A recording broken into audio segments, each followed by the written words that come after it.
Hello बच्चों, welcome to my channel Tanuja by studies. तो आज हम बात करने वाले हैं जो हमारा बोर्ड पेपर जो हमारा कल ही हुआ है उसमें से एक पेपर मैं डिस्कस करने वाली हूँ। और जैसे ही मेरे पास और पेपर अरेंज होते हैं I will post other paper set also, ठीक है ना। तो आज का जो पेपर सेट है वो मैं आपको विद प्रूफ दिखा देती हूँ कि पेपर सेट है कौन सा। मेरे पास पेपर सेट है ये वाला, this one is the paper set. Okay, so this is the paper set. 1 minute, ठीक है। तो ये याद रखना 57 नाउ। अब इसमें भी है ना, ये 1 है, अब यहाँ पे 2 भी है, 3 भी है, 4 भी है एंड 5 भी है, राइट। इस 5 के आगे भी हो सकता है, हो सकता है, राइट। उसके बाद ये पेपर सेट 3 है, तो यहाँ पे 1 2 3 4 ऐसे 4 सेट हैं। तो ये वाला जो पेपर है इट इज़ वॉट 5 7 1 3 वाला। सो ये ना हमेशा एक बार मैच कर लेना जब आप अपना आंसर की देखने वाले हो, ये ज़रूर से देख लेना। तो ये पेपर सेट है हमारा।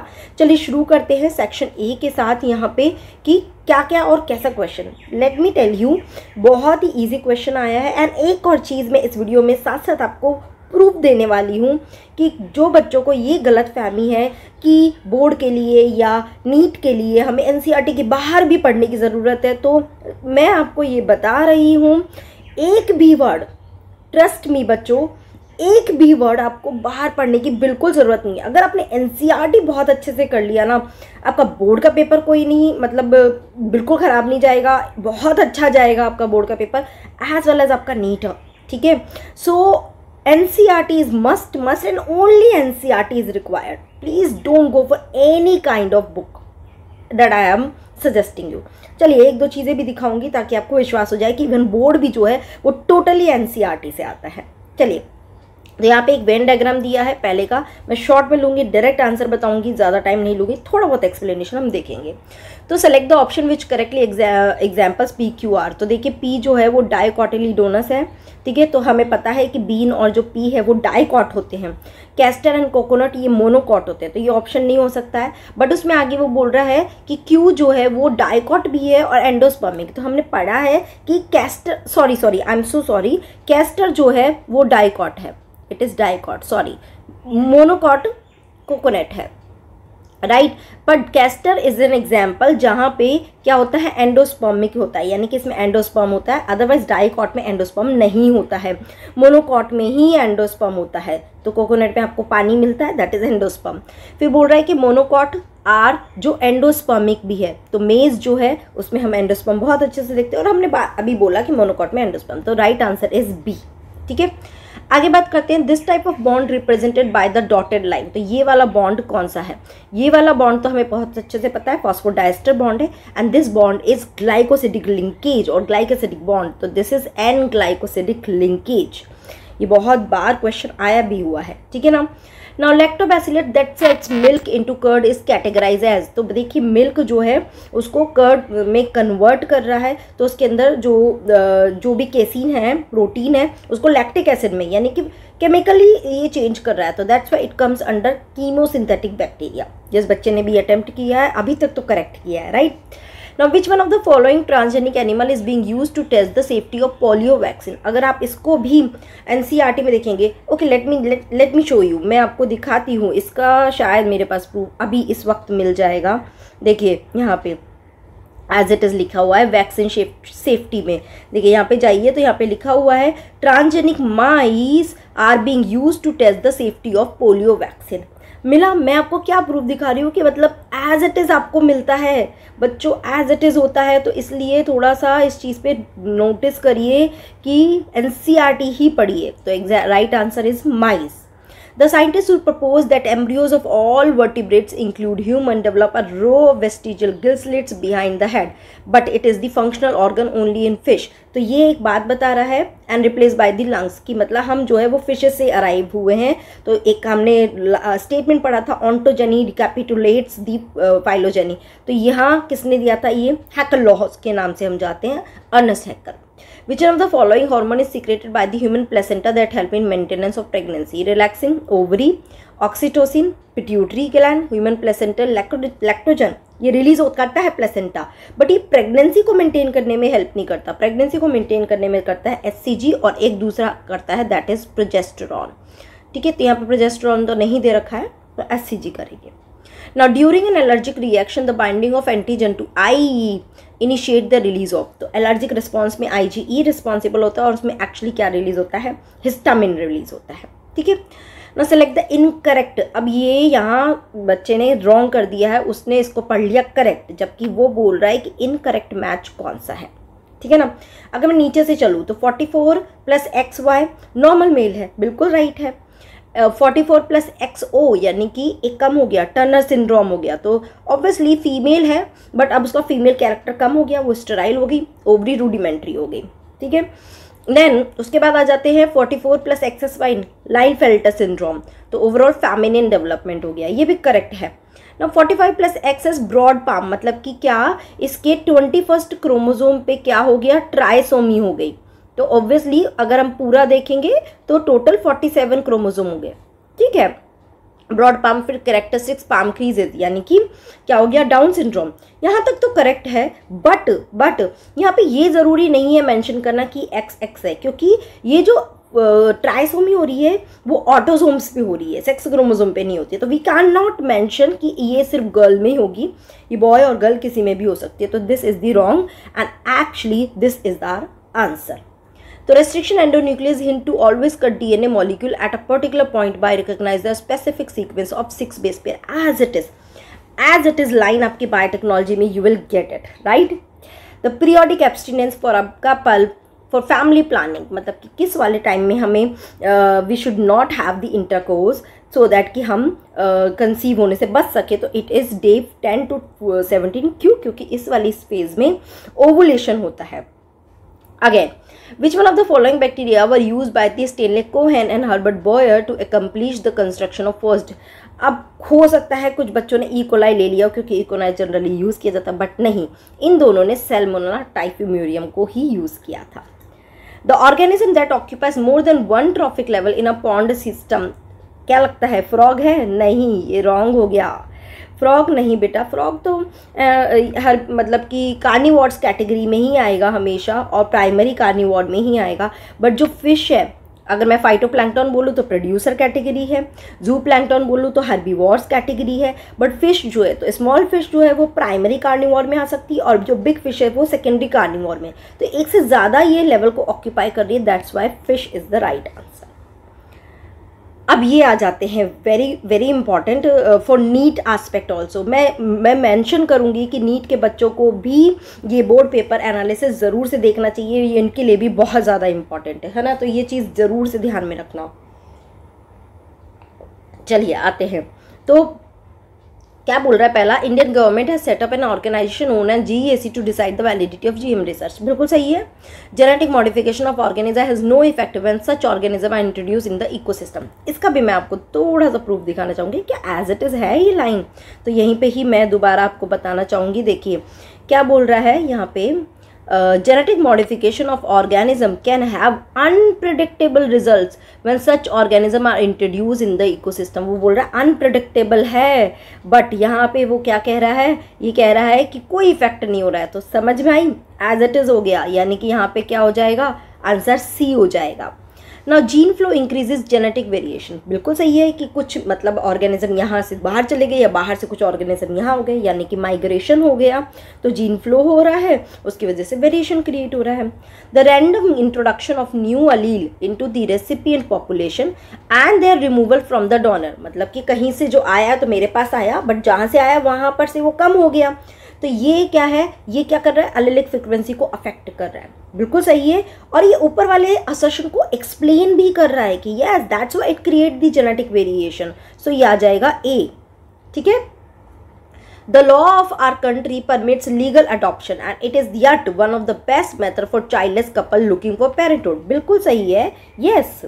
Now emotional, religious and social factor are no, वो बोल रहा है आर नो डेटरेंट्स, मतलब डेटरेंस का मतलब क्या होता है कि जो प्रिवेंट कर रहा है किसी एक्शन को करने के लिए, तो वो बोल रहे हैं कि emotional, religious and social factor are no deterrents to the legal adoption of orphan and ट्यूट चाइल्ड इन इंडिया। वो कह रहा है कि ये कोई रोल प्ले नहीं करते हैं, ये हमें ये अडॉप्शन करने से प्रिवेंट नहीं करते हैं, but no this is wrong, ये करते हैं। ये फैक्टर्स बहुत बड़ा इम्पैक्ट करते हैं कि हमें अडॉप्ट नहीं कर सकते हम बच्चों को ईजिली, राइट।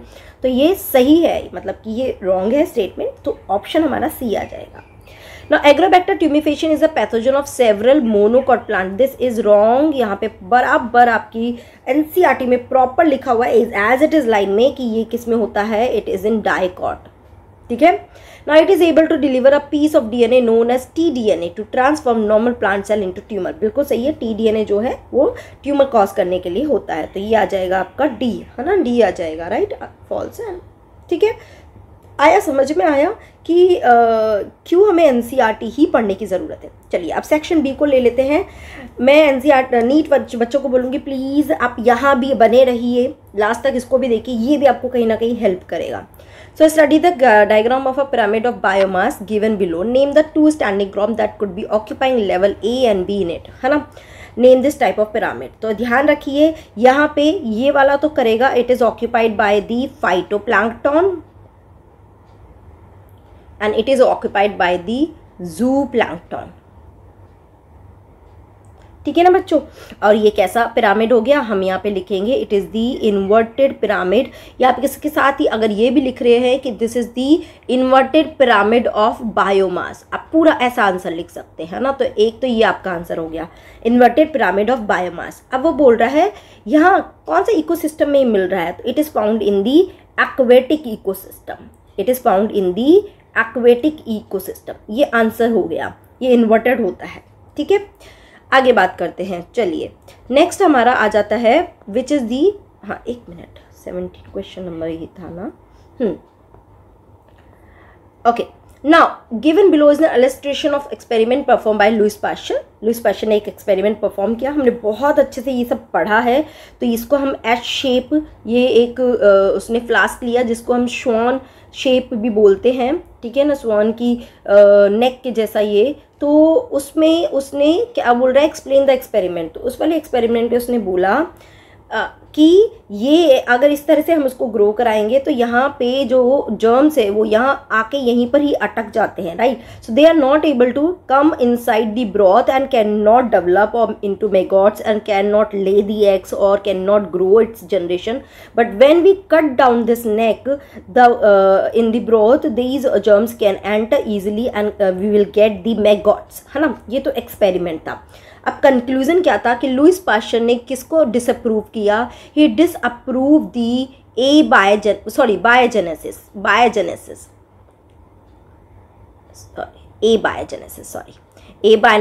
या he disapprove the spontaneous generation. उसने बोला कि ऐसा नहीं है कि किसी भी नॉन लिविंग से लिविंग जनरेट हो जाएगा, है ना। पहले ये हाइपोथेसिस थी कि there is a theory of a biogenesis कि नॉन लिविंग से लिविंग बन गया, तो ए बायोजेनेसिस या फिर अपने आप जनरेट होता जा रहा है spontaneous generation. But Louis Pasteur disapprove this generation कि ऐसा नहीं होता है, there should be one life, उसी लाइफ से नेक्स्ट लाइफ जनरेट होती है कि a life generated from the pre exist. तो इसने क्या थ्योरी दी थी, he gave the biogenesis theory, he gave the biogenesis hypothesis, समझे। तो ये यहाँ पे आप लिखोगे, 2 मार्क्स का है, बहुत ज़्यादा डिटेल नहीं जाएंगे, ठीक है।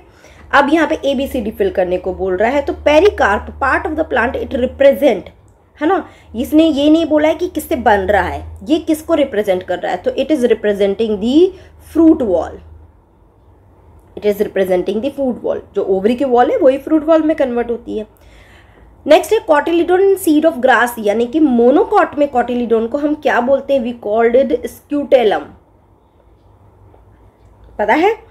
Embryonal axis, now part of the plant it represent, तो किस किस को रिप्रेजेंट कर रहा है, मैं यहाँ पे दोनों चीज बताना चाहूंगी, it represent the epicotyl and hypocotyl, दोनों को रिप्रेजेंट कर रहा है। और अगर आप इसको और सिंपल लैंग्वेज में बोलेंगे तो प्ल्यूमूल एंड रेडिकल, है ना, ये दोनों चीज बन रही है, या फिर आप एपिकोटाइल हाइपोकोटाइल भी लिखेंगे तो इनफ है।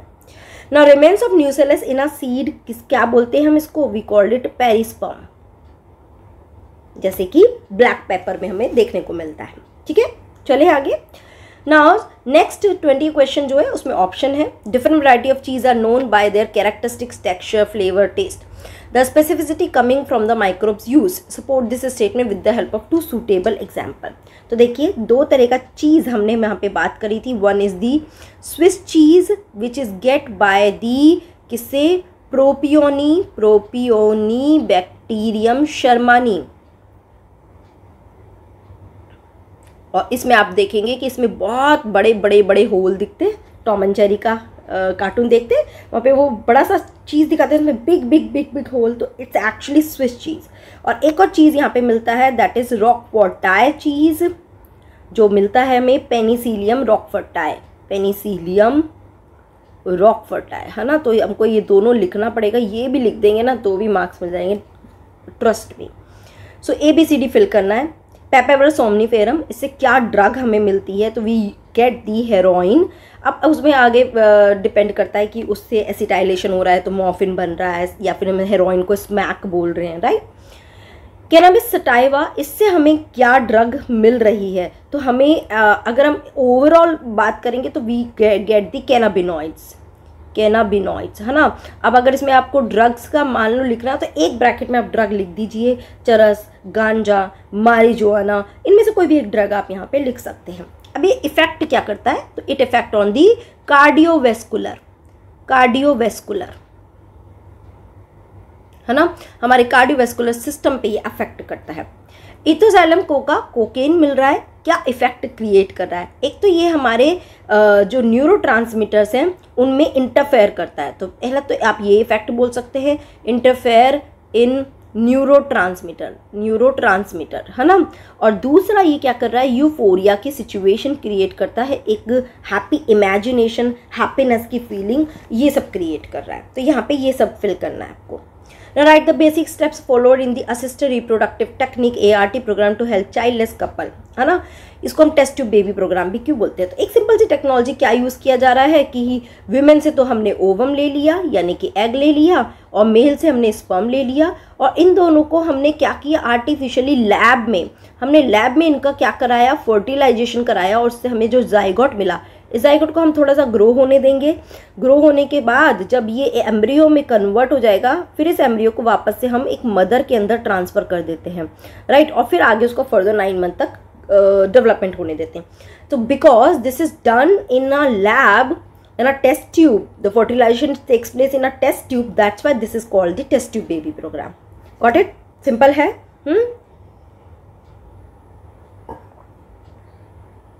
चलिए आगे देखते हैं। नेक्स्ट वो बोल रहा है, सेक्शन C पे आ गए हम लोग। Explain the significance of experiment carried out by SL Miller. अब इसका सिग्निफिकेंस क्या है, तो name the scientist whose hypothesis prompted him to carry out this experiment.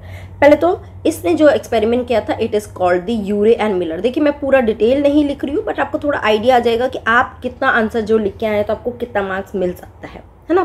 तो यूरे एंड मिलर का एक्सपेरिमेंट और इसका सिग्निफिकेंस क्या है, इन्होंने केमिकल एवोल्यूशन को बताया। तो ये एक कीवर्ड है जो आपको लिखने की बहुत ज़्यादा ज़रूरत है, अगर इसको नहीं लिखा तो शायद कहीं ना कहीं आंसर थोड़ा सा अप्रोप्रिएट नहीं होगा। तो सिग्निफिकेंस यही बताया इन्होंने कि केमिकल एवोल्यूशन की इनऑर्गेनिक से क्या हुआ, ऑर्गेनिक मॉलिक्यूल प्रोड्यूस हुए। अब इनऑर्गेनिक में भी आपको बताना पड़ेगा कि अर्लियर जब अर्थ पे कोई लाइफ नहीं थी, तो इनऑर्गेनिक मॉलिक्यूल जैसे कि क्या, अमोनिया और methane, hydrogen gas, high temperature, ये सब inorganic molecule because of high temperature condense होके इन्होंने ऑर्गेनिक मॉलिक्यूल बनाने शुरू कर दिए, लाइक अमीनो एसिड, बेसेस, है ना। मतलब आप बोल सकते हैं कि न्यूक्लिक एसिड, शुगर बनाना शुरू कर दिया, या आप बोल सकते हैं प्रोटीन बनाना शुरू कर दिया। तो ये ऑर्गेनिक मॉलिक्यूल बनाए, दिस इज द सिग्निफिकेंस। अब किसकी हाइपोथेसिस थी, it was the hypothesis of Oparin and हेल्डन। उन्होंने सबसे पहले ये हाइपोथेसिस दी थी, जिसको experimentally prove by the SL Miller. इन्होंने लैब में ये एक्सपेरिमेंट करके बताया कि नहीं, जो ये हाइपोथेसिस दे रहे हैं वो एक्चुअली करेक्ट है, ऐसा ही हुआ होगा, ऐसे ही लाइफ की शुरुआत हुई होगी, क्योंकि लैब में भी उनको ऐसे ही मॉलिक्यूल देखने को मिल रहे थे जब उन्होंने 800 डिग्री सेंटीग्रेड पे ये सब किया, है ना। हाउ डज मेटेरॉइड्स एनालिसिस, तो अगर आप यहाँ एक हाइपोथेसिस जो एवोल्यूशन चैप्टर में दी हुई है वहाँ पढ़ेंगे तो वहाँ पे एक लाइन में आपको लिखा हुआ है कि जब मेटेरॉइड्स में एनालिसिस किया गया तो यहाँ पे भी ऐसे मॉलिक्यूल देखने मिले, कौन से, मैक्रो मॉलिक्यूल, जैसे कि अमीनो एसिड मिला, उसमें न्यूक्लिक एसिड मिला, उसमें बेसिस मिले, शुगर मिला, और आप बोल सकते हैं फैट मिले, राइट, जो ये इंश्योर कर रहे हैं कि कहीं और स्पेस में कहीं और भी ऐसी ही लाइफ ओरिजिनेट हो रही होगी, वहाँ पे भी ऐसी ही शुरुआत हुई होगी। तो वो प्रूव मिलना इस हाइपोथेसिस को और ज़्यादा प्रूव कर रहा है कि यस ऐसा ही कुछ हुआ होगा। समझे? नाउ आइडेंटिफाई द पिक्चर, तो ये पिक्चर बराबर आपके डीएनए मतलब कि मॉलिक्यूलर बेसिस ऑफ उसमें चैप्टर में दिया हुआ है। और ये पिक्चर किसका पिक्चर है? It is the picture of showing the chromatin fibre, chromatin material या फाइबर आप बोल सकते हैं। और एक्चुअली ये पिक्चर शो कर रहा है, वहाँ पे बराबर पिक्चर के नीचे ही लिखा हुआ है बीट्स ऑन स्ट्रिंग। ठीक है, अगर मैं सबकी आपको पिक्चर दिखाने लगूँ तो ये वीडियो बहुत लंबा हो जाएगा। मेरा बहुत मन है कि मैं आपको मतलब प्रूफ दिखाऊं। मैं आपको एक्चुअली ये साबित करना चाह रही हूँ कि प्लीज़ बच्चों एनसीईआरटी पढ़ो, बड़ी मोटी मोटी बुक्स लेके आप बैठ जाते हैं, इतना पैसा उसमें लगाते हैं बुक्स परचेज करने में, which is not at all required, नहीं है ज़रूरत, इतना पैसा मत लगाइए, totally waste of money. NCERT पढ़िए, एक अच्छा ट्यूटर ढूंढ लीजिए जो एनसीईआरटी को आपको एक्सप्लेन कर सके अच्छे से। और देयर सो मेनी ऑप्शन जो ऑनलाइन आपको अवेलेबल है, बट ऑनलाइन में बस एक ही है जो आपके एंड से चाहिए, डेडिकेशन, डिसिप्लिन, कंटिन्यूटी, वो आपको मेंटेन करना पड़ेगा। Otherwise there so many teachers और ऑनलाइन प्लेटफॉर्म जिसके थ्रू आप खुद अपने घर बैठे भी स्टडी कर सकते हैं। ठीक है ना, सो मेनी टेस्ट सीरीज जो लास्ट में आप ज्वाइन करके बेनिफिट ले सकते हैं। ठीक है, तो सोचिए इस चीज़ को, बस डेडिकेशन आपके एंड से होना चाहिए। ऑफलाइन एंड ऑनलाइन में ये डिफरेंस है, ऑफलाइन में बच्चे डेली आते हैं तो वहाँ कंटिन्यूटी बन जाती है, वहाँ पे ऑल टीचर जो है वो लगातार उन्हें मोटिवेट करता रहता है। तो या फिर उनको पता है कि टीचर ने मुझे ये काम दिया है तो मुझे नेक्स्ट डे ये करके देना है, या ये टेस्ट सीरीज है ये करना है, व्हाटएवर, है ना। तो वहाँ पे बस ये वाला एक चीज़ है कि वहाँ कोई आपके ऊपर ले खड़ा है डंडा लेके कि भाई तुम्हें करना पड़ेगा। यहाँ पे बस एक ये है कि इसका कंट्रोल आपको खुद अपने आप करना पड़ेगा। चलिए बैक टू द पॉइंट, है ना। तो वो बोल रहा है एक तो ये, और उसने बोला है कि under which it was viewed under the electron microscope, वहाँ पे लिखा हुआ है, ये भी चीज़ लिखी हुई है। So what do the dark spot, ये डार्क स्पॉट क्या शो करते हैं? ये डार्क स्पॉट शो करते हैं न्यूक्लियोसोम को। These are the beads actually nucleosome को। तो जो डीएनए पैकेजिंग जो हमने पढ़ा है कि स्टोन ऑक्टामेर बनता है जिसके चारों तरफ ये डीएनए इस तरह से रैप होता है और इस यूनिट को हम न्यूक्लियोसोम बोलते हैं। तो वो पूरा पैकेजिंग आपको यहाँ पे समझाना पड़ेगा, थोड़ा सा बताना पड़ेगा। Explain how and why are they form, तो बताना ही पड़ेगा आपको, आप मिस नहीं कर सकते। Now in a family the father daughter and the son are colour blind, तो वो बोल रहा है कि एक फैमिली में, अब मैं अगर यहाँ पे बनाना चाहूँ तो ये देखिए, ये मदर बना दी, ये मैं फादर इस तरह से दिखा रही हूँ, राइट। एक्चुअली पेडिग्री के हिसाब से तो यही होना चाहिए। तो मदर एंड फादर, और इनसे जो डॉटर और सन मिल रहा है ना, ये डॉटर और जो सन है ये दोनों ही कलर ब्लाइंड है। अब सबसे पहले तो आपको कलर ब्लाइंड का पता होना चाहिए कि ये एक्स लिंक इनहेरिटेड ट्रेट है, ये x link recessive inherited trait है। तो ये ठीक है, अब इतना समझ में आया। अब यहाँ पे हम सबके क्रोमोसोम लिख देते हैं, दिस इज द क्रोमोसोम। और यहाँ पे ये चीज़ है कि फादर अफेक्टेड है, डॉटर अफेक्टेड है और सन भी अफेक्टेड है, राइट। मदर का विजन नॉर्मल है, मदर अफेक्टेड नहीं है। Do you think the son and the daughter have inherited the disease from their father, क्या सिर्फ फादर से मिली है उसको डिजीज? तो चलिए देख लेते हैं। देखिए ये अफेक्टेड है तो मैं एक्स के ऊपर कुछ इसका कलर ब्लाइंडनेस बता रही हूँ। एक्स लिंक है तो सिर्फ एक्स क्रोमोसोम पे ही ये कलर ब्लाइंडनेस ट्रेट प्रेजेंट होगा, ठीक है ना। तो देखिए अगर इसकी देखे तो यह एक तो इसमें हमेशा मदर से आएगा, एक एक्स क्रोमोसोम मदर से आएगा, एक फादर से आएगा ना, राइट बेटा। तो यानी कि एक एक्स तो मदर के पास भी कलर ब्लाइंड होना चाहिए, ज़रूरी है, तभी ये गर्ल जो है, यही डॉटर जो अफेक्ट हो सकती है। तो यानी कि यहाँ पे मदर क्या है, मदर यहाँ पे कैरियर की तरह काम कर रही है। तो यहाँ पे बताना होगा कि सिर्फ फादर से इनहेरिट नहीं हुआ है, मदर और फादर दोनों से मिला है। Here mother is acting as a carrier. तो आपको एक क्रॉस, ये ही क्रॉस आपको दिखाना होगा, ठीक है बेटा। Now identify A and B in the diagram below, explain their role in the immune system. तो चलिए देखते हैं ए क्या है। इट इज़ लिम्फॉइड ऑर्गन, यहाँ पे बता भी रखा है। सो लिम्फ नोड आप लिख दो और इसको हम लिख देते हैं इट इज़ थाइमस। वो बोल रहा है इनके रोल भी बताइए। तो थाइमस क्या है, ये एक्चुअली यहाँ पे क्या होता है, प्रोलिफरेशन एंड मैचुरेशन जो होता है, proliferation and maturation of lymphocytes. और बेसिकली उसमें भी आप बताएंगे तो टी लिम्फोसाइट्स के प्रोलिफरेशन एंड मैचुरेशन के लिए ये रिस्पॉन्सिबल होता है, जिसका साइज शुरू में बड़ा होता है बट बाद में एज के साथ ही थोड़ा छोटा होता जाता है। लिम्फ नोड जो क्या है, इट इज़ मैं जनरली अपनी वीडियोज़ में पढ़ाती हूँ, इट इज़ दी लड़ाई का मैदान, ठीक है ना, मैं इसको ऐसे ही बोलती हूँ, लड़ाई का मैदान, बैटल फील्ड। तो यहाँ पे एक्चुअली ये क्या कर रहा है, इंटरैक्ट कर रहा है विद पैथोजन, है ना। तो यहाँ पे जो सेल है, जो लिम्फोसाइट्स है, वो इंटरैक्ट करके इफेक्टर सेल्स बना रही है जो पैथोजन से फाइट कर रहे हैं। समझे, ठीक है ना। चलिए आगे का क्वेश्चन ले लेते हैं 26 नंबर का।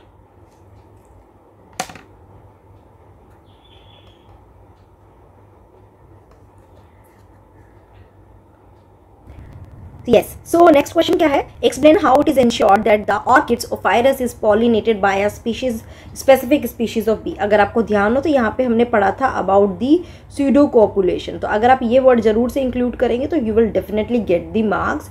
तो यहाँ पे क्या कर रहा था, क्योंकि ऑर्किड ऑफायरस जो है वो अपनी पेटल, जो इसकी पेटल है उसका लुक कैसा दिखाई दे रहा था, फीमेल बी की तरह, फीमेल बी है ना, बम्बल बी या फिर बी जो है उसकी स्पीशीज़ को, तो फीमेल बी की जैसा दिखता है। तो जो मेल बी है उसको ये फीमेल बी दिखता है, तो वो कॉपुलेशन के लिए उसके पास जाता है और उसकी वजह से पॉलिनेशन होता है। तो एक तरह से तो ये चीटिंग हो गई है, राइट, उसको डिसीट कर रहा है क्योंकि एक्चुअल में कोई कॉपुलेशन नहीं हो रहा, बट मेल बी को लग रहा है कि it is doing the copulation. तो ऑब्वियसली यहाँ पे ये वाला मेथड जो है तो उसमें पर्टिकुलर बी से ही उसका पॉलिनेशन होगा, किसी और बी से हो ही नहीं सकता, क्योंकि वो उस वाली पर्टिकुलर बीज के साथ दिखाई देगा, है ना। नाउ डिस्क्राइब को evolution with the help of this example. अब देखिए इससे को एवोल्यूशन का मतलब क्या, अगर मान लो जो पेटल है उसका, या फिर आप मान लो कि जो बी है उसमें थोड़े से चेंजेस आ गए, जो मेल बी है उसमें थोड़े से चेंजेस आ गए, राइट, या फीमेल बी जो उनका अपीयरेंस थोड़ा सा डिफर हो गया, तो फिर जो प्लांट है, जो ऑर्किड प्लांट है, उसकी पेटल में भी चेंजेस जरूरी है। ओके, ये मस्ट है अगर नहीं होगा तो फिर वो उसको स्यूडो कॉपुलेशन के लिए उसको अट्रैक्ट नहीं कर पाएगा।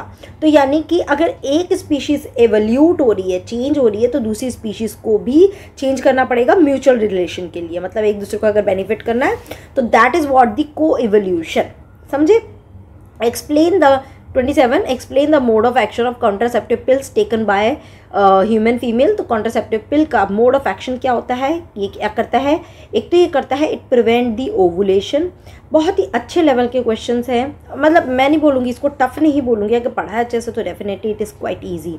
सो प्रिवेंट ओवुलेशन, इम्प्लांटेशन नहीं होने देता है, और एक और रोल करता है it alter the mucus quality. Cervix का जो म्यूकस है उसकी क्वालिटी को इस तरह से ऑल्टर कर देता है कि it does not allow the entry of sperm की एंट्री को अलाउ ही नहीं करता है, ये तो इस तरह से प्रोटेक्ट करता है। अब वो बोल रहे हैं mention the schedule to be followed for effective outcome. तो यहाँ पे क्या है कि 21 डेज के लिए ये पिल्स को लिया जाता है, ठीक है ना, फिर 7 डेज का गैप, और 7 डेज के गैप में आपका मेंस्ट्रुअल साइकिल भी इंक्लूड होता है, एंड देन उसके बाद अगेन 21 डेज के लिए इट इज़ टेकन, ठीक है। तो स्टॉप करते हैं 21 डेज के बाद, you have the menstrual cycle, 7 days की गैप के बाद again it is repeated, this is how it is acting as a contraceptive. 28 में आते हैं what are the transgenic animal. तो हमें पता है कि जिसके अंदर कोई फॉरेन जीन इंसर्ट करके और अब उस एनिमल को कुछ डिफरेंट प्रोडक्ट प्रोड्यूस कराया जा रहा है, तो those animals are called the transgenic animal, है ना, कि ट्रांसजीन कोई डिफरेंट जीन उसके अंदर इंक्लूड कर दिया। Name the first transgenic cow, you know it very well, it is रोजी एंड स्टेट इट इम्पॉर्टेंस। क्या कर रहा था, अल्फा लेक्ट एल्बुमिन एक प्रोटीन, अल्फा लेक्ट एल्बुमिन एक प्रोटीन जो है वो ये प्रोडक्शन कर रहा है, जिससे मिल्क की क्वालिटी बहुत ज़्यादा एनहांस हो रही है। देखिए मैं आपको कीवर्ड्स बता रही हूँ सो दैट आपको पता हो कि हाँ आपने ये लिखा है तो definitely you will get marks. Option में दे रखा है explain the convention for naming the Eco R1। तो हमें पता होना चाहिए कि इको एस्चेरिचिया कोलाई, R जो है वो एक स्ट्रेन है, और फर्स्ट नंबर कि किस सीक्वेंस में आइडेंटिफाई किया उसके हिसाब से रोमन नंबर दिया है। Now with the help of illustration only show the action of Eco R1 on the DNA polynucleotide. तो इफ़ यू रिमेंबर बायोटेक्नोलॉजी में इको R1 का एक पूरा डायग्राम दे रखा है कि कैसे रिकॉम्बिनेंट DNA बनाया जा रहा है। तो आपको यहाँ पे वेक्टर DNA है, उस DNA के ऊपर भी RE का एक्शन दिखाना है, और यहाँ पे जो फॉरेन DNA है उस DNA के ऊपर भी आपको RE के एक्शन दिखाना है। दोनों DNA को ब्रेक डाउन हुआ और फिर दोनों को हम लाइगेज एंजाइम के थ्रू DNA लाइगेज एंजाइम के थ्रू लाइगेट कर लेंगे और फिर उसके बाद होस्ट सेल में डाल देंगे। तो ये पूरा एक डायग्राम जो है वो यहाँ पे आपको बनाना पड़ेगा। चलिए सेक्शन डी पे आ जाते हैं। सो सेक्शन डी में कुछ इस तरह का एरिया दे रखा है, ये बायोडाइवर्सिटी से है। So India's land area is only 2.4% of world total land area, where is the share of global species diversity is in impressive 8.1%। तो थोड़ा सा मतलब कि एरियाज के हिसाब से बता रखा है कि इंडिया में बहुत ज़्यादा डाइवर्सिटी मिलती है। तो यहाँ पे टैक्सोनॉमिक रिचनेस बताया है, एक रीजन है जहाँ पे टैक्सोनॉमिक रिचनेस बहुत कम है, रीजन 2 में थोड़ा ज़्यादा है, रीजन 3 में बहुत ज़्यादा है। क्वेश्चन है कि why is the species richness maximum in region 3 in the bar graph, क्यों है? तो देखिए ये है region, it's according to the latitudinal, मतलब कि ये क्या है, this is the polar area, इस पोलार एरिया में बहुत कम स्पीशीज मिलती है। फिर अगर हम ले लेंगे तो this is the temperate zone and this is the tropical area, है ना। तो that's why, because it is a tropical area which gives the best environment to grow the species, या स्पीसिएशन या एवोल्यूशन होने के लिए बहुत बेस्ट एनवायरनमेंट देता है, दैट्स वाई, है ना। तो ऐसे ही why species richness is less in region 1, तो वो हम बोल देंगे पोलार रीजन है, जहाँ पे एक्सट्रीम कंडीशंस होती हैं, तो वहाँ पे वो नहीं फेवर करता ग्रोथ को। Plant and animal do not have uniform diversity in the world but show rather uneven dimension what this kind of diversity, इसका डाइवर्सिटी को हम क्या बोलते हैं, we called it latitudinal gradient. इसको हम बोलते हैं लैटिट्यूडिनल ग्रेडियंट, कि जैसे जैसे हम इक्वेटर, ये लिखना ज़रूरी है, जैसे जैसे हम इक्वेटर से पोल की तरफ जाएंगे डाइवर्सिटी रिड्यूस होती चली जाती है, डाइवर्सिटी रिड्यूस होती चली जाएगी जैसे जैसे हम इक्वेटर से पोल की तरफ जाएंगे। तो यही वो हो गया है कि अगर जो ये ट्रॉपिकल है ना, ये इक्वेटर के पास मिलता है, इट इज़ लाइक दिस। मैं इसको पढ़ाती भी हूँ कि ये तो आपका इक्वेटर है, ओके, और इस इक्वेटर के पास में यहाँ इसके दोनों तरफ में यहाँ आपको ट्रॉपिकल मिलता है, ओके। फिर आपको यहाँ पे मिलता है, दोनों तरफ ही बात करेंगे हम, temperate, here also temperate, and this is the polar region. तो जैसे ही इक्वेटर की तरफ से हम पोलार की तरफ जाएंगे, स्पीशीज डाइवर्सिटी रिड्यूस हो जाती है। Why is that? अब क्यों हो जाती है उसका भी आप यहाँ पे आप आंसर वो वाला दे सकते हैं, क्यों हो जाती है, क्योंकि ट्रॉपिकल एरियाज जो हैं वहाँ पे सबसे ज़्यादा सोलार एनर्जी मिलती है, स्टेबल एटमॉस्फेयर रहता है जो स्पीशिएशन या एवोल्यूशन के लिए हेल्पफुल होता है। तो ये सब रीज़न यहाँ पे आएंगे। Why is it that prokaryote do not have an estimated number of their species diversities as seen in the plant and animal? ऐसा क्यों है?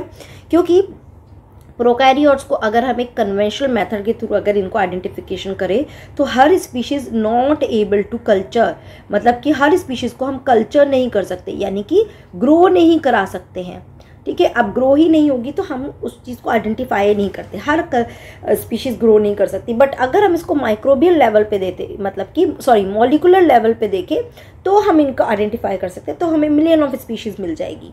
तो that is why, because it is not able to culture everywhere, ठीक है। Next question आ जाते हैं जिसमें आपको एक रिकॉम्बिनेंट डीएनए टेक्नोलॉजी की पूरी टेक्नोलॉजी दे रखी है, जिसमें हमने एक प्लाज्मिड लिया। ये जो प्लाज्मिड है इसके पास दो तरह जीन है, एक टेट्रासाइक्लिन रेजिस्टेंस है, एक एम्पेसिलिन है।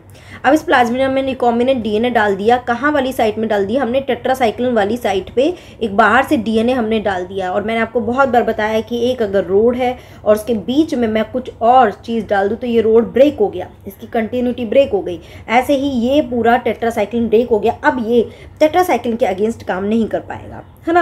अब इस प्लाज्मिड का क्या कर रहे हैं, इसको प्लेटिंग कर रहे हैं। तो जब इसका प्लेटिंग करते हैं तो colonies derive from the single bacteria growing on agar, तो ये हमें एक नॉर्मल प्लेटिंग मिल रही है। और जब हम इसमें अगार विथ टेट्रासाइक्लिन एम्पेसिलिन, अगर मैं इस मीडियम में क्या डाल दिया, टेट्रासाइक्लिन एम्पेसिलिन, तो ये प्लाज्मिड कंटेनिंग जो होस्ट सेल है, या प्लाज्मिड की बात करो, या प्लाज्मिड कंटेनिंग होस्ट सेल है, नॉर्मल अगार में तो ये सब ग्रो कर रहे हैं, बट जैसे ही उनको टेट्रासाइक्लिन एम्पिसिलिन दिया, ये क्या कर रहे हैं, टेट्रासाइक्लिन एम्पिसिलिन उस होस्ट सेल को मारने की कोशिश करेंगे।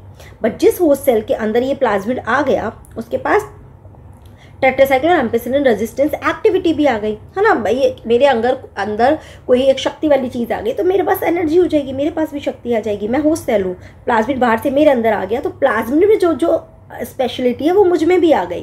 प्लाज्मिड के पास स्पेशलिटी क्या है कि टेट्रासाइक्लिन और एम्पिसिलिन रेजिस्टेंस शो करता है। अब बट यहाँ पे क्या हुआ है, टेट्रासाइक्लिन रेजिस्टेंट एक्टिविटी डिग्रेड हो गई है उस प्लाज्मिड में, तो यहाँ पे देखिए वो ग्रो नहीं किया, है ना, वो वाला प्लाज्मिड ग्रो। जरूरी नहीं है हर प्लाज्मिड में डीएनए एंटर कर जाए। तो identify the colony that has got transform, तो ये आपको बताना है कि ये ऐसा कॉलोनी है, ऐसी होस्ट सेल है जिसके अंदर कैसा प्लाज्मिड है, इसके अंदर है रिकॉम्बिनेंट, क्योंकि 2 डिफरेंट डीएनए हो गए ना, तो रिकॉम्बिनेंट प्लाज्मिड इसके अंदर है ना। जस्टिफाई, तो यहाँ पे आपको बताना है, क्योंकि यही सब जो मैंने अभी बोला कि बाहर का डीएनए एंटर कर गया तो वो सीक्वेंस ब्रेक हो गई, अब वो no longer is able to do show the resistance against the tetracycline, इसलिए वो उसके प्रेजेंस में ग्रो नहीं कर पा रहा है। What are the site in plasmid called where ampicillin tetracycline resistance genes are inserted, है ना। ओके, इस वाली साइट को हम क्या बोलते हैं, we called it cloning site. एक मिनट, ओके, इसको क्लोनिंग नहीं, यहाँ इसको बोलते हैं selectable marker.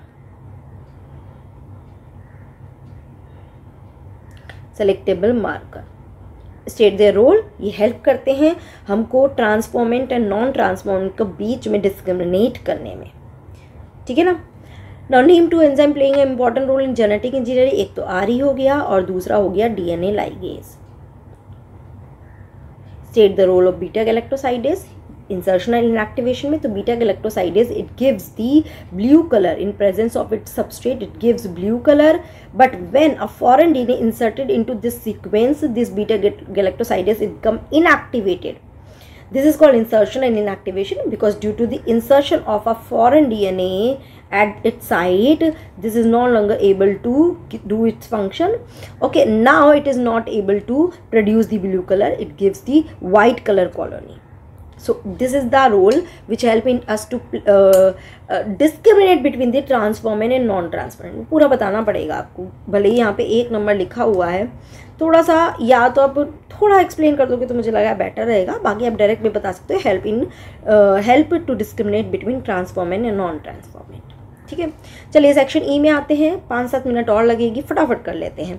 Draw label diagram of embryonic stage that gets implanted in the human film, तो यहाँ पे आपको पूरा ब्लास्टोसिस्ट ड्रॉ करना पड़ेगा, जिसमें आप ट्रोफोब्लास्ट भी बताएंगे, उसमें आप पूरा इनर सेल मास भी बताएंगे, है ना। तो ड्रॉ करना है। Explain the changes that the different part of embryo undergo after implantation, तो आपको पूरा चेंजेस बताना है कि जैसे ही ये यूट्रस की वॉल के पास आता है, इम्प्लांट होता है, तो इसमें से क्या होती है, अम्बिलिकल कॉर्ड बनती है, ठीक है ना। मतलब कि ये जो ट्रॉफिक है यही कोरियोनिक विलाय बनाते हैं, सॉरी अम्बिलिकल कॉर्ड नहीं, कोरियोनिक विलाय बनाते हैं, और यूट्रस की वॉल के जो टिश्यूज़ है वो भी एक्स्ट्रा ग्रोथ करके इसको पूरा अपने अंदर कवर कर लेते हैं, और एट लास्ट एक डिस्क लाइक स्ट्रक्चर बनती है due to the interdigitation of the uterus tissues and the chorionic villi, जिसको हम क्या बोलते हैं, प्लेसेंटा बोलते हैं। तो ये सारे चेंजेस आपको उसमें बताने पड़ेंगे। Okay, mention the role of following. Placenta का रोल है, हार्मोन रिलीज करता है, HCG, HPL, oestrogen and progesterone, है ना। ये 4 हार्मोन यहाँ पे ये करता है, जिसमें आप चाहो तो बता सकते हो इट मेंटेन दी प्रेगनेंसी। ना 3 जर्म लेयर, तो ये आप बता सकते हो कि जब ये पूरा इम्प्लांटेशन हो जाता है तो ये ट्रोफोब्लास्ट जो है ये 3 जर्म लेयर बनाता है, एक्टोडर्म, मीजोडर्म, एंडोडर्म, एंड ये ही हमारी पूरी बॉडी के सारे ऑर्गन का डेवलपमेंट करते हैं। Why do plant like Viola and Oxalis give a short seed set even in the absence of pollinator? Because these are the plant which show the clistogamous flower. Actually इसके पास दोनों तरह के flower होते हैं, chasmogamous and क्लिस्टो। तो cleistogamous flowers कैसे होते हैं, दे आर क्लोज फ्लावर, इसके अंदर ही मेल एंड फीमेल ऑर्गन होते हैं, तो यहाँ पे पॉलिनेटर की ज़रूरत ही नहीं है, क्लोज है, तो एश्योर्ड है कि अंदर ही पॉलिनेशन हो जाएगा, सेल्फ पॉलिनेशन हो जाएगा, है ना। When an orange seed is squeeze many embryo of different shape and size are observe, क्यों? बिकॉज ऑफ दी पॉलीएम्ब्रियोइनी, मतलब कि एक तो एम्ब्रियो बन रहा है, इसके अलावा और दूसरी स्ट्रक्चर भी एम्ब्रियो में कन्वर्ट हो जाती है, nucellus and all that. Mention 4 advantage of seed formation. क्या क्या हो सकता है? सीड डिस्पर्जल में हेल्प करता है, सीड का जो कोट है वो प्रोटेक्शन प्रोवाइड कर रहा है एम्ब्रियो को, सीड के अंदर एंडोस्पर्म भरा हुआ है जो क्या कर रहा है? न्यूट्रिशन प्रोवाइड कर रहा है एम्ब्रियो को, है ना। तो ये कुछ कुछ एडवांटेज आप बता सकते हैं। Draw diagram of fertilize embryo sac, तो आपको पूरा एम्ब्रियो सैक बताना है जिसमें chalazal cells, synergids, egg cell, polar nuclei, है ना, ये पूरा डायग्राम आपको लेबल्ड दिखाना है, ठीक है। 32 पे आते हैं, name and explain the property present in the normal cell but is lost in the, तो सबसे ज़्यादा तो मेन है कॉन्टैक्ट इनिबिशन, ठीक है। ये कॉन्टैक्ट इनिबिशन दिखाता है, तो थोड़ा सा इसे समझा दीजिए कि भाई जैसे ही 2 सेल कॉन्टैक्ट में आती है वहीं पे वो अपनी ग्रोथ स्टॉप कर देती है, बट कैंसर सेल में ये नहीं होता है, वो ग्रो करता ही चला जाता है। All normal human cells have genes that may become cancerous under certain condition. कौन से हैं? प्रोटोऑन्कोजीन्स जो है, प्रोटोऑन्कोजन्स, वो क्या किस में कन्वर्ट हो जाते हैं? ऑन्कोजन्स में कन्वर्ट हो जाते हैं, और now they become the cancerous. State the role of following technique, biopsy and histopathology. ये क्या करते हैं? किसी टिश्यू का क्या करते हैं? कट करते हैं, उसका ट्रांस क्रॉस सेक्शन ले लेते हैं, एक थिन स्लाइड बनाते हैं और उसको फिर माइक्रोस्कोप के अंडर ऑब्जर्व करते हैं कि इस टिश्यू में क्या क्या चेंजेस हुए हैं। मैग्नेटिक रेजोनेंस इमेजिंग में क्या किया जाता है? एक स्ट्रॉन्ग मैग्नेटिक फील्ड यूज़ किया जा रहा है, okay, strong magnetic field use किया जा रहा है, और स्ट्रॉन्ग मैग्नेटिक फील्ड में नॉन आयनाइजिंग रेडिएशन, कैसा? नॉन आयनाइजिंग रेडिएशन के थ्रू हम उसकी स्ट्रक्चर को आइडेंटिफाई करते हैं। अच्छा, अब इसमें देखिए ऑप्शन में दिया हुआ है, ऑप्शन में क्या है वो बात कर लेते हैं। Sewage treatment plant, very important. मैं अपने ऑफलाइन क्लासेस में एक दिन पहले हमने बहुत सारे क्वेश्चन डिस्कस किए थे, और ट्रस्ट में उसमें से लाइक ना जो एक दिन पहले डिस्कस किए ना उसमें से 70% क्वेश्चंस इस पेपर में आए हैं। सो मैं उसमें सेम यही क्वेश्चन डिस्कस किया था, सेम यही पैटर्न था, ओके। सो इसमें स्टडी है एक सीवेज ट्रीटमेंट प्लांट की। तो primary effluent pass into the large aeration tank, effluent pass into the settling tank to form the sediment. तो why is primary effluent pass into the large aeration tank? क्योंकि यहाँ पे जितना भी organic matter है it is to be degraded by the aerobic bacteria, तो उसको aerobic bacteria से डिग्रेड करना है, और एरेशन टैंक में एरोबिक बैक्टीरिया है तो वो उसको डिग्रेड करेंगे, और जिससे हमारी जो BOD है वो डाउन हो जाएगी, तो दैट्स वाई वी ट्रांसफर। इसको थोड़ा एलैबोरेट हम कर सकते हैं। What is the sediment form refer to as? अब इस सेडिमेंट जो बन रहा है सेडिमेंटेशन टैंक में, कहाँ डाला है? इफ्लुएंट जो सेडिमेंटेशन में डाला है उसको हम बोलते हैं एक्टिवेटेड स्लज, ठीक है ना। ये एक्टिवेटेड स्लज जो है इसमें एक्चुअली बैक्टीरियल फ्लॉक है, बैक्टीरियल फ्लॉक है एक तरह से। ये एक्टिवेटेड स्लज जो है एरोबिक बैक्टीरिया फंगस के जो नेटवर्क पूरा बन जाता है, दैट होल इज योर, एक minute, what is the sediment form effluent in an aeration tank, what is sediment form refer to as mention, हाँ ठीक है, ओके। तो दिस इज एक्टिवेटेड स्लज जो है, और बैक्टीरियल फ्लॉक नहीं बोलेंगे, एक्टिवेटेड स्लज जो है इसमें पूरा बैक्टीरिया एंड फंगस पूरा ग्रो कर रहा है, तो पूरा बैक्टीरियल फ्लॉक आप बोल सकते हैं चाहे तो, बैक्टीरियल फ्लॉक जो पूरा है that is the activated sludge. इसका सिग्निफिकेंस क्या है? क्योंकि क्या कर रहा है, ये BOD को डाउन कर रहा है, तो यहाँ पे जो ये बोल रहे हैं ना वो हम यहाँ नीचे बता सकते हैं। तो ये BOD को डाउन कर रहा है जिससे ऑर्गेनिक मैटर डिग्रेड हो रहा है, BOD डाउन हो रहा है, वाटर जो है वो और ज़्यादा प्योर होता जा रहा है। Now explain the final step in the settling tank. अब सेटलिंग टैंक में फाइनल स्टेप क्या किया जा रहा है? एक्टिवेटेड स्लज जो है इसमें से थोड़ा एक्टिवेटेड स्लज तो वापस प्राइमरी टैंक में डाल देते हैं to act as a inoculum, और बाकी का हम एनारोबिक स्लज डाइजेस्टर में डाल देते हैं जहाँ पे एनारोबिक बैक्टीरिया अब उस पर एक्ट करेंगे और गैस रिलीज करेंगे like CO2 H2S which is use as a cooking fuel. ये इंपॉर्टेंट है बताना, है ना। Name any 2 organism commonly use as a bio fertilizer, बहुत सारे बता सकते हो, Rhizobium, Azotobacter, mycorrhiza, cyanobacteria, so many bio fertilizers जो आप यहाँ पे बता सकते हो। टू डिफरेंट किंगडम ना, तो फिर आपको डेफिनेटली राइजोबियम बताना है, ये बैक्टीरिया वाला हो गया, और एक माइकोराइजा बताना है जो उसमें आ जाएगा, आपका फंगस में आ जाएगा। लास्ट क्वेश्चन देख लेते हैं. Stability as one of the property of genetic material was very evident in one of the very early experiment genetics. Name the scientist and describe this experiment. आपको लगेगा ये कहाँ से ये क्वेश्चन आ गया. थोड़ी देर मुझे भी लगा कि ये कहाँ से क्वेश्चन आया. Then I search it out. Frankly I am telling you, I also search it out. मुझे भी मतलब नहीं लगा कि ये कहाँ से कनेक्ट कर रहा है. बट बेटा जब हम ना RNA और DNA की स्टेबिलिटी वाला जो पोर्शन दिया हुआ है वहाँ पे आप जाके देखोगे ना, you will get this line. और वहाँ पे ये दिया हुआ है कि ये एक्चुअली किसको बताता है. It shows the Griffith experiment. ठीक है ना. तो यहाँ पे एक्चुअली वो इनडायरेक्टली आपको पूछ रहा है ग्रिफिथ एक्सपेरिमेंट एक्सप्लेन करने के लिए. क्यों ऐसा हो रहा है? क्योंकि ग्रिफिथ एक्सपेरिमेंट में भी जब हमने हीट किल्ड किया तो हीट किल्ड करने के बाद भी जो ये स्ट्रेन था उसका DNA का प्रॉपर्टी चेंज नहीं हुआ क्योंकि वो स्टेबल था. समझे? तो यहाँ पे एक्चुअली वो समझाना है आपको. नेक्स्ट और में आपको ऑप्शन है a tall P plant bearing violet flower with unknown genotype is given. Find the genotype by working out different crosses only by selfing the plant. तो यहाँ बेसिकली वो क्या पूछ रहा है आपको, टेस्ट क्रॉस पूछ रहा है. आपकी जो बुक में एक पर्पल सा फ्लावर बताया हुआ है ना, वॉयलेट फ्लावर, जहाँ पे आपको ये बताया हुआ है कि ये वाला है जीनोटाइप या ये वाला है, वो यही पूछ रहा है. ये आप कैसे डिसाइड करोगे? तो सेल्फिंग करोगे. अगर हम इसको इसके साथ, और ये ध्यान रखना टेस्ट क्रॉस में हमेशा रिसेसिव ट्रेट के साथ करते हैं. इसके साथ क्रॉस कर रहे हैं और यहाँ पे भी इसके साथ क्रॉस कर रहे हैं, राइट. अगर इस वाले क्रॉस में सारे ही प्लांट हमें वॉयलेट मिले, सारे वॉयलेट मिले, इट मीन्स कि जीनोटाइप जो था वो ये था.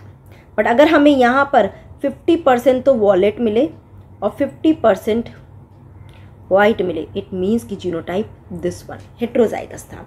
अब आपको अगर ये नहीं समझ में आ रहा है ऐसा क्यों है या इतना, तो डिटेल की आप वीडियोस जाइए, देखिए, कॉन्सेप्ट समझिए कि टेस्ट क्रॉस में एक्चुअली किया क्या जाता है. ठीक है.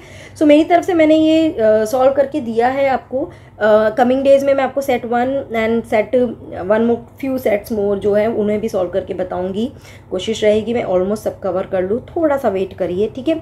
चलिए, तो इसमें आपको फिर भी कोई डाउट है या फिर मुझे ज़रूर से बताइए. I will be very happy to know कि आपका एनालिसिस के बाद आपको क्या लगता है, आपके कितने मार्क्स आएंगे. प्लीज़ कॉमेंट बॉक्स में मुझे ज़रूर बताइएगा कि आपके कितने मार्क्स आएंगे, आपको क्या लगता है. ठीक है.